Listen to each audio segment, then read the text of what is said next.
Welcome to the Stephen Mansfield Podcast.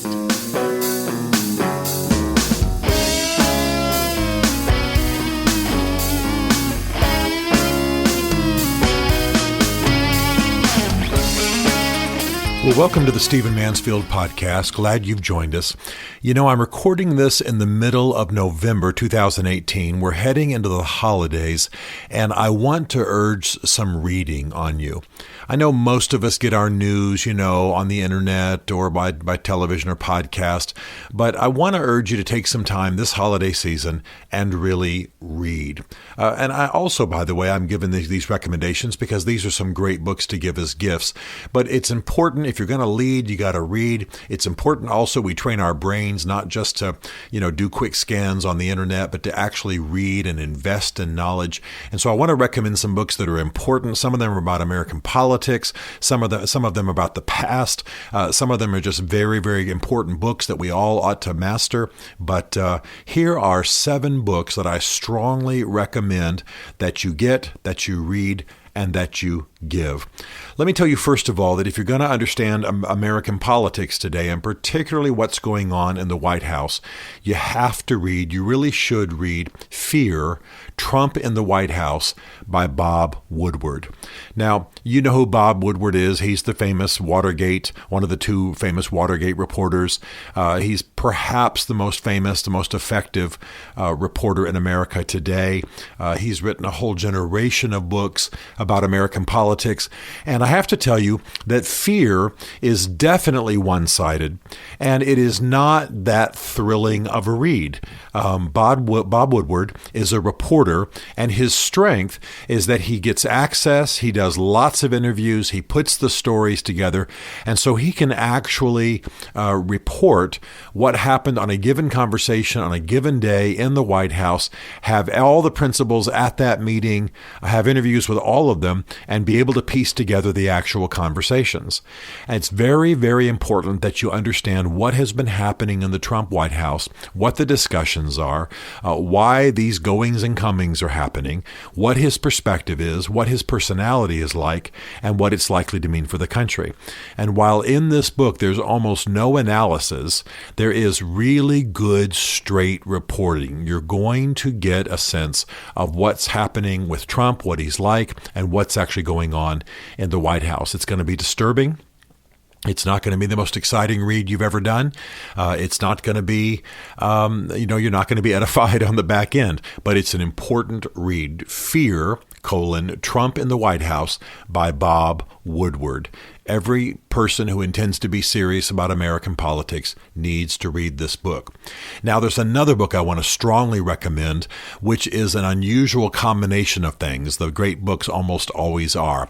It's a bit of political philosophy. It's a bit of a look at American history, but it's mainly a book about and for America's young. I shouldn't say for, but it's about what we're embedding in the next generation. And it's called The Vanishing American Adult by Ben Sasse. Ben Sasse is a U.S. Senator. He's been an official in a number of administrations. He's been a university president. I've talked about him on this podcast before. In fact, you may recall that I even played a long excerpt from something he said during the Kavanaugh hearings that I thought was particularly trenchant. I strongly recommend this book. I think it's powerful. Ben Sasse holds a doctorate in American Studies from Yale. He's a good writer. He's knowledgeable. Like I say, he's been a university president. He knows how to speak to the young. He cares about the young. This book, like I say, is a combination of political philosophy, current analysis, nod to American history, and about what we're embedding in the next generation. I can't recommend it strongly enough. Now, there's another book I strongly want to recommend that you read and that you give, and that is the book by John McCain called Faith of My Fathers. I was an admirer of John McCain. As you know, I was upset with many on the right who were harsh and critical with him, about him. He was right of center where I am, but he was not hard right. He was concerned about the mixture of just some of the philosophies that gave rise to the hard edge of the right wing of the party. He was a conciliatory guy. He understood you have to work with the left to make things happen. He was also a war hero. He was a POW for 5 years during the Vietnam War. His father was an admiral. His grandfather was a famous admiral. And in this book, he talks about the generations of his family. He talks about the good, the bad, and the ugly. He talks about his years as a POW. He talks about the lessons that he learned and how it gave him a vision for America. It's a moving book. It's a powerful book. And as we're still remembering the death of John McCain and mourning his passing, it's a great time to read this book. It's also a beautiful book. You'll be moved by it. You'll be inspired. But this is a great way to honor John McCain and to know a story that I think most Americans don't know the details of. It's very, very powerful. Now, we're also living just now in the wake of the 100th anniversary of the end of World War I. And World War I, of course, like a lot of American history, is fading in our memories. We don't teach the next generation these things. We tend to be suspicious of wars. We tend to talk about the politics around them rather than the actual fighting of the war. I want to strongly recommend a novel to you. It's called To the Last Man by Jeff Shaara. You may have heard of him. He's written a lot of great novels about American history. His novel about the American Revolution is fine. His novel about our war in Mexico, which really set the stage for the American Civil War, is wonderful. He's also written novels about the American Civil War. It just really does well. His father, by the way, was Michael Shaara, who wrote Killer Angels, possibly the best novel of the American Civil War. It really was about Gettysburg only, but really fine writing about the American Civil War. So Jeff Shaara's novel about World War I is called To the Last Man. It's an interesting read. It moves quickly, but he really brings in the politics, the worldview, the hassles we had that were going on in Europe, why America got involved, what the tensions were here. And of course, as a good novelist, he takes us on the ground and gives us the 3D view of the average soldier and what was going on. World War I was a terrible war, like all wars are, but mainly because technology had dramatically changed, but the tactics had not. In the 50 years between the American Civil War and World War I, you went from basically rifles and cannons to submarines and airplanes and machine guns and gas and different changes in communication and ships. It's amazing the change, but the tactics had not changed. And so the bloodletting was unbelievable. You need to understand this war. You need to understand our history, and this novel is a great way to do it. Now, I'm recording this just a week or two before Thanksgiving, and I don't know how much time you'll actually have to read this, but it's okay if you read this after Thanksgiving. But one of the best historical recreations of the Pilgrim experience in America, of course it wasn't America at the time, it was the New World, is called One Small Candle by Thomas Fleming. You might recognize the name Thomas Fleming. He's a very well-known historian, a novelist, now passed away. I love his books. I love what he wrote. I love how he wrote. He wrote with a journalist touch, a common touch, but he wrote great books about America, and he wrote some very prominent novels. As when you check him out, perhaps on Amazon, you'll realize who he is and that you probably know about some of his books. But One Small Candle is all about the Pilgrims in America. It's beautiful, it's well written, it's brief, it reads like a novel, and it would be great holiday reading for you. I highly, highly recommend that he does justice to the faith of the Pilgrims while not overdoing it like some do. And he also brings the whole of the story in. Very, very well done. And then finally, I want to urge you to read this year and every year, and also give a book that I read every year just before Christmas. And it's become so iconic in our lives and in our holiday celebrations that many people know about it, know the story, but haven't read it. I strongly want to urge you to read A Christmas Carol by Charles Dickens.